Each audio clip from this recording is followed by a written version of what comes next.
사람 그리고 조류 인플루엔자 바이러스가 혼합돼 만들어진 새로운 변종 바이러스.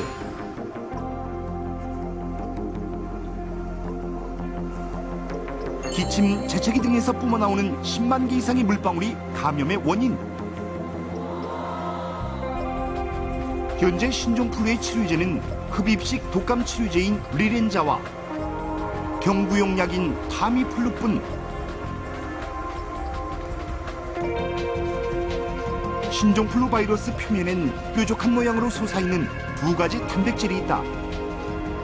항바이러스제는 이 중 하나의 단백질에부터 바이러스가 다른 세포로 옮겨가는 것을 막는 가장 확실한 치료제.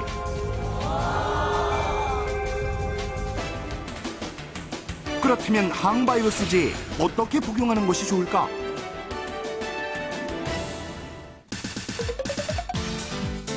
항바이러스제 복용 수칙 하나, 신종플루 확진 전에 복용하자.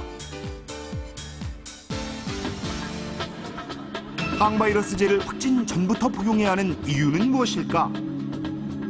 통상 확진 검사의 결과가 나오기까지요. 병원마다 다르지만 하루에서 한 3일 정도 걸립니다. 그렇게 되면 이미 바이러스를 억제하기 가장 좋은 시간인 그런 항바이러스 투여 시간이 48시간을 이미 경과하게 되거든요.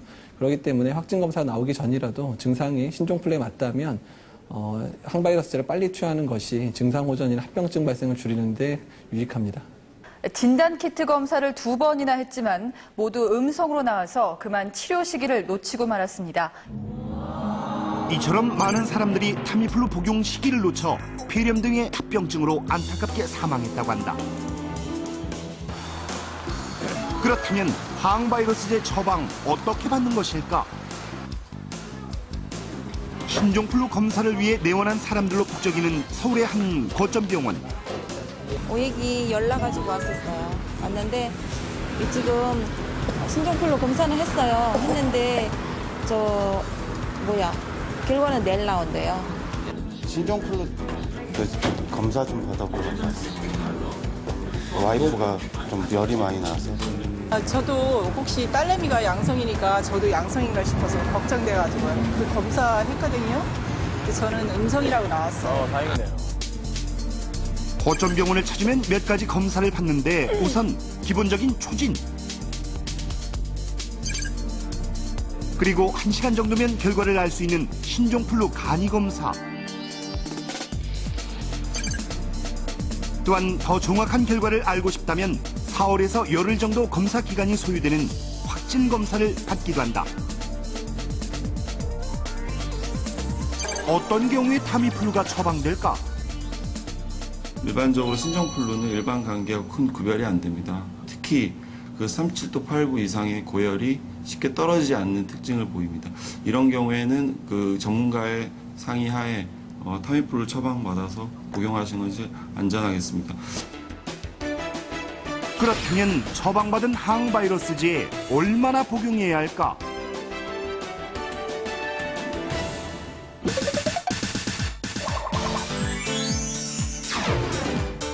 두 번째 항바이러스제 복용 수칙, 반드시 5일 동안 복용해라.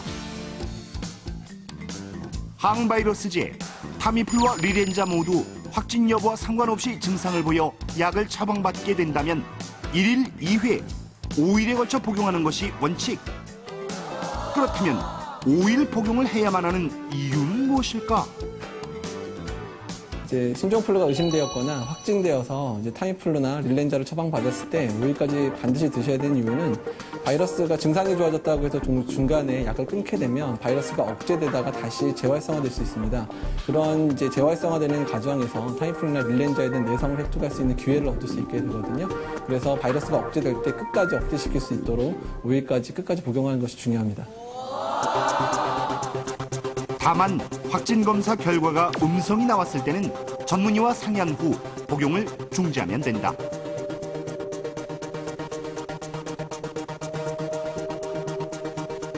대표적인 항바이러스제 타미플루는 물과 함께 복용하는 것이 원칙. 다만 캡슐 섭취가 힘든 어린이는 가루로 만들어 물 또는 주스에 타서 먹이면 된다. 신종플루 내성 바이러스가 국내 처음으로 발견됐습니다. 타미플루가 잘 듣지를 않습니다. 이처럼 타미플루에 내성이 있는 사람들은 내성이 발견되지 않은 흡입형 항바이러스제 리렌자를 처방받으면 된다. 그런데 이건 어떻게 사용하는 걸까? 1단계, 리렌자 흡입기기의 청색 뚜껑을 열어 원형의 흡입구를 찾는다.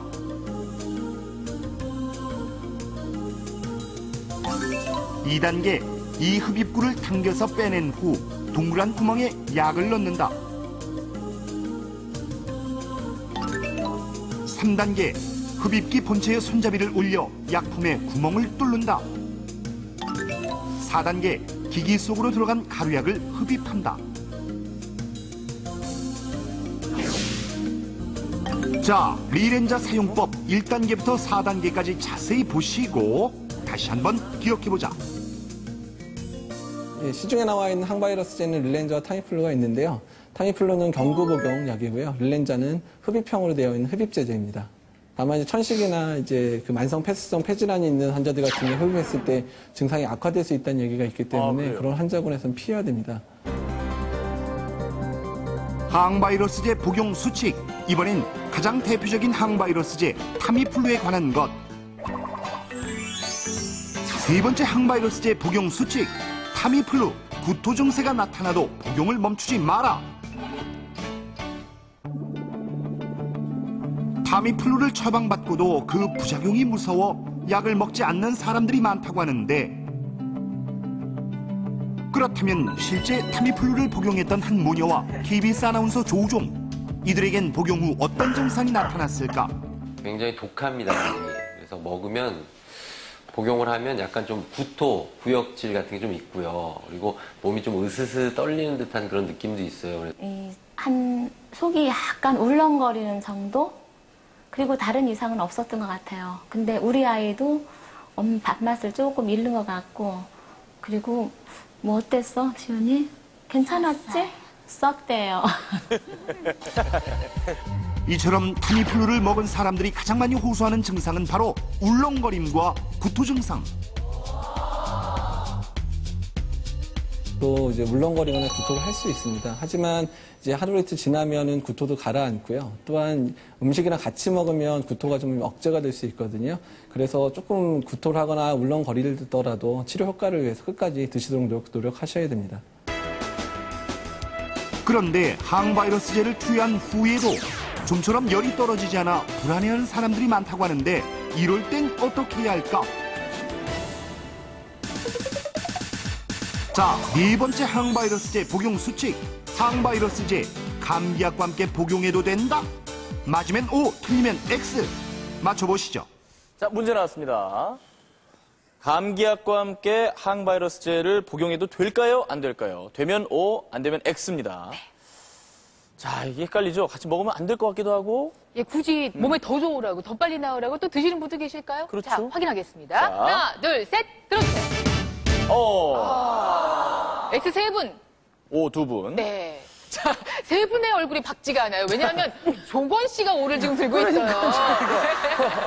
자, 그렇다고 뭐 모든 걸 다 알 수 없는 거니까. 그렇죠. 예. 저는 뭐 의사 선생님이 처방해 주신 대로 감기약과 타미플루를 같이 복용을 했고요. 아, 그래요? 저는 또 감기 증상이었기 때문에 뭐 콧물도 나고 뭐 재채기도 나고 몸도 으스스 떨리고 해서 타미플루랑 감기약이랑 같이 복용을 했어요. 그 같은 거 아니에요? 타미플루도 감기에 대한 거고 감기도 감기에 대한 거. 잘 정확히 몰랐네.